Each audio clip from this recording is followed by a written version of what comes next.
हर हर महादेव, देवों के देव महादेव के चरण में प्रणाम करता हूँ। दुर्गा माँ के चरण में प्रणाम करता हूँ। सरस्वती माँ के चरण में प्रणाम करता हूँ। गणेश भगवान के चरण में प्रणाम करता हूँ। गुरु भाई गुरु बहनों के चरणों में प्रणाम करता हूँ। एक चिड़िया थी, वो बहुत ही शिव भक्त थी। वो सुबह रोज उठता था तो शिव भगवान का नाम जरूर लेता था। लेकिन वह एक पंछी थी। पंछी को तो बात कोई मनुष्य को समझ में आता नहीं है, लेकिन जिस तरह से आजकल लोग भगवान को मानते हैं, शिव गुरु को मानते हैं, उसी तरह वो पंछी भी थी, चिड़िया, वो भी बेचारी शिव गुरु के मानते थे। इससे रिलेटेड बहुत ही दर्द भरी कहानी है। कृपया कहानी को ध्यान पूर्वक सुनिएगा। एक गांव में दिनेश नाम के एक किसान के लड़का रहता था। उसी का घर में जो ये शिव भक्त चिड़िया थी, वो खोता लगाया हुआ था, अपना घोंसला लगाई हुई थी। दिन भर इधर उधर रहती थी, खाना खाती थी चारा के, और दोनों जो चिड़िया थी, अपना पति और पत्नी, दोनों रात के अपना घोंसला में चली जाती थी। और वो किसान के जो दिनेश था, वो दिन भर काम करके आता था और अपना चिड़िया को देखकर बहुत ही, दोनों जब मेल मिलाप से रहता था तो उसको बहुत ही आनंद मिलता था। उसी बात कुछ दिन बीतते गया तो चिड़िया ने उस पर अंडा दे दिया, वो अपने घोंसले में, और उससे बहुत ही प्यार करने लगा वो अपने अंडे से, कि अंडा से एक बच्चा पैदा होगा जो हम लोग के साथ अगले जन्म तक जो जिंदगी आगे का बीतेगा उसमें काम देगा। जिस तरह से आज मनुष्य अपने बाल बच्चे के लिए आगे की ओर सोचता है, उसी तरह भले एक पंछी हो चाहे कोई भी जीव हो, वो अपने परिवार के लिए उसी तरह का मोह ममता रखता है। वो जो चिड़िया थी, जो बहुत ही बेचारी शिव भक्त थी, लेकिन जो दिनेश की औरत थी, वो इस सब को किसी को नहीं मानता था कि कोई देवता देवी नहीं हो। सीधा कहती थी कि जब मैं करूँगा तभी तो हमको कोई खाने के लिए थोड़ी दे देता है। मंदिर मस्जिद में क्या रखा है, उसमें कुछ नहीं, भगवान वैसा तो पत्थर है। वो किसी को मानता नहीं था। और जब दिनेश आता था काम करके शाम में, तो अपने औरत उस पर बहुत डांटती रहती थी कि इसको अंडा दे दिया है, वो चिड़िया जिसको बिक दीजिए, बाहर हटा दीजिए। दिनेश बोला कि आपको क्या दिक्कत है उससे, वो बेचारा कितना अच्छा से अंडा दिया है, वो अपने घोंसला में रहता है, उससे तुमको क्या दिक्कत है। तो कहा नहीं नहीं, हमको दिक्कत है, उसको बिक दो। लेकिन वो बिकता नहीं था, लेकिन उसको औरत कहती थी, लेकिन औरत भी नहीं बिकती थी। उस अंडा को औरत स्पर्श नहीं करता, तो वो डेली जाता था काम पर, और जब शाम में आता था तो चिड़िया के अंडा को देखकर उसका औरत बहुत चीखती थी और कहती थी उस अंडा को बिक दो। लेकिन दिनेश नहीं बिकता था, क्योंकि वो बहुत बेचारा मायावी था, उसको पास बहुत ममता था। जिस तरह अपने बाल बच्चा को रखता था, उसी तरह वो एक जानवर के भी बच्चे से प्यार करता था। एक दिन के बात हुआ कि देखिए, भगवान को लिखा कोई नहीं मिट सकता है। इसका जो औरत थी, जो पानी भरने के लिए चले गए कुआं पर बाहर, उसका एक 4 साल का 3 साल का लड़का था। वो सोचा कि ऊपर में रोज रोज मम्मी और पापा आते हैं तो लड़ते रहते हैं, उस घोंसला में क्या चीज है जो देखूं।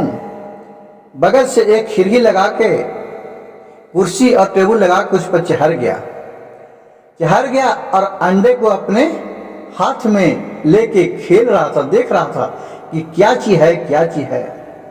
गोल गोल अंडा था। उतने में दिनेश के पत्नी आई उधर से। वो अपने बेटे को हाथ में देखकर वो अपने बेटे पर खिसियाने लगा और कहा कि क्या तुम ऊपर कर रहा है। तो कहा मम्मी मैं तो इस अंडे को देख रहा हूं, कितना अच्छा अंडा है, कितना अच्छा लग रहा है। वो अपने बेटे को क्या किया कि हाथ पकड़ के नीचे खींच लिया कि उतरो तुम, और उसको खिसिया के खींचा। उसके साथ वो घोंसला भी नीचे गिर गया। घोंसला गिर गया तो उसका जो 2 अंडा देले थी उसमें एक अंडा गिर गया तो नीचे फूट गया। अब एक अंडा जो दिनेश के लड़का के हाथ में था उसको भी उस औरत ने क्या किया कि गुस्से में उसको हाथ से छीन के उस अंडा को भी पटक दिया, वो भी बेचारा फूट गया। अब देखिए शिव गुरु का महिमा। अब उधर से चिड़ै आता है तो देख रहा है कि मेरा घोंसला में अंडा है नहीं और मेरा घोंसला नीचे गिरा हुआ है। वो दोनों अंडा को देख के और समझ गया कि ये हमको आज घर उजाड़ दिया। जिस तरह से आज हम लोग का भी एक भगवान के लिए हम लोग भी एक घोंसला है, ये भी हमारा घर नहीं है, हमारा शरीर एक पानी के समान है। जिस तरह बरसात में पानी भरता है और आदमी बुलबुल्ला छूटता है, उसी तरह हम लोग एक बुलबुल्ला के समान है। कब किसको कहाँ हो जाता है इसका कोई नहीं जानता है। उसी तरह वो भी आया चिड़ै तो देख रहा है कि मेरा दोनों अंडा फूट गया। वो दोनों ऊपर से आया, नीचे अपने अंडा के पास आया और दोनों अपने रोने लगा। अपने मन ही मन कहा कि हे भगवान, हे शिव गुरु, हमने कौन कर्तव्य किया जिसका परिणाम आप हमको ये दिया। और कहा कि ठीक है, जो आप ही इसका इंसाफ कीजिएगा। और वो अपने वहां से फिर उड़ गया, बेचारा रोने लगा, एकदम दिल कुहाकर उड़ गया। और फिर उधर से जब दिनेश आया शाम के तो देख रहा है कि ऊपर में घोंसला नहीं है। तो अपने पत्नी से बोली कि घोंसला क्या हो गया। उसका पत्नी बोली कि घोंसला को बाबू ने गिरा दिया और एक था जो उसको मनो दोनों अंडा फूट गया, मैं घोंसला को बिग लाया। कहा तुम ये अच्छी काम नहीं किया है, ये तुम बहुत ही दुष्ट वाला काम किया है। लेकिन बेचारा करे तो क्या करे। जिस तरह उस पंछी ने अपने दिल को कचोट के रह गया, गुरु भाई गुरु बहन, इस तरह आज भी अगर आप किसी बड़े के यहाँ काम करते हैं, नौकरी करते हैं, चाहे किसी भी काम करते हैं, एक दूसरे पर सब आधारित है। तो जब वो काम करा के पैसा नहीं देता है, चाहे आपको मारता है, उल्टा गरियाता है, चाहे आपको पैसा हड़प लेता है, कोई बेईमानी शैतानी कर लेता है और उससे अगला आदमी मजबूत है, तो आप क्या करते हैं? आप कुछ भी नहीं कर पाते हैं उसके साथ। नहीं आप लड़ पाइएगा और नहीं उसको कुछ कर पाइएगा। लेकिन ये आत्मा से आपको आह आता है, हे महादेव, हे भगवान, इसका निपटारा आप ही करिएगा। उसी तरह एक पंछी भी क्या करे, बेचारी उससे अबला है, वो तो बोल नहीं सकती है, न लड़ सकती है, वो भी उसी तरह अपना कुह हक कर चल गई। दूसरे दिन दिनेश कुछ काम से बाजार गया था 2-4 दिन के लिए। उसका बाजार गया कि इसका बेटा के तबीयत कस के दब हो गया और जहां दावा कराए, दारू कराए, ओझा कुछ भी कराए, लेकिन उसका तबीयत बेटा को सुधार नहीं रहा था। फिर उधर से दिनेश को जब ये मालूम हुआ कि उसका बच्चा के बहुत कस के तबीयत दब है, तो उसने अपने हाँ है पाते घर आया, अपने बेटे को डॉक्टर के यहाँ देखा, फिर दूसरा डॉक्टर ही ले गया, लेकिन दिन प्रतिदिन उसका तबीयत बिगड़ता ही गया और वो बहुत ही मंदिर मस्जिद सगर गया, लेकिन उसका बेटा नहीं बचा। वो भगवान का प्यारा हो गया। वो अपने औरत से दिनेश बोला कि सुनी देखिए, ये सब ऊपर वाला भगवान का ही देन है। जिस तरह तुम एक अबला पंछी को अंडे को फोड़ दिया, उसके बच्चे को मार दिया, वो बेचारी क्या हमारे महल में रहती थी, हमारे घर में तो कुछ करती थी, कितना सुंदर से रहता था।